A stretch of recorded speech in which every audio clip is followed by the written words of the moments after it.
So all this sort of builds to this idea of the tokenization of everything. And in our mind, we're at the beginning stages of this sort of process, and where essentially every asset, every form of financial value, but every asset can be stored and as a crypto token, and can have associated rules and contracts associated with it. So that, in our mind, means that essentially every fiat currency, your dollars, your RMBs, your peso, et cetera, all forms of equities, every form of stock that we know of in the world today, every form of debt relationship, a bonded debt relationship, every form of loan, every insurance contract, all of these things we think will be tokenized, will become crypto assets that are stored and computed and verified and exchanged on these infrastructures.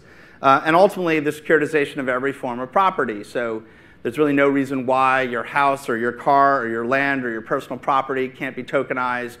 There isn't any reason why a landowner in India couldn't securitize part of their land and sell a portion of that in a contract directly to consumers with digital wallets using fiat stablecoins that are investing in that contract without any intermediary, generating dividends and yield for that landowner, and obviously creating an investment opportunity for consumers, and to do that with billions of people all around the world directly. So that's like, we're right on the cusp of those kinds of things being possible. Obviously, there's some things in the way in our mind. Some of the big ones include much more mature and scalable public blockchains. So it's really exciting to think about these possibilities, but if we tried to do any of them today, it would be extremely difficult. So we need to have radically higher levels of scalability and maturity in the infrastructure. And I think there's obviously a lot of great work going on towards that end. And I look at this similar to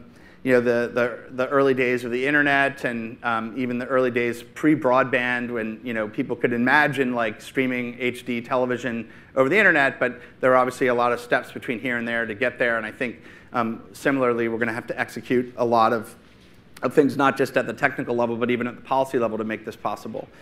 A second piece, and I'm going to touch on this a little bit more, is what I call fiat-backed stablecoins. I think these are deeply fundamental to making this happen, and I'll talk about why in a sec.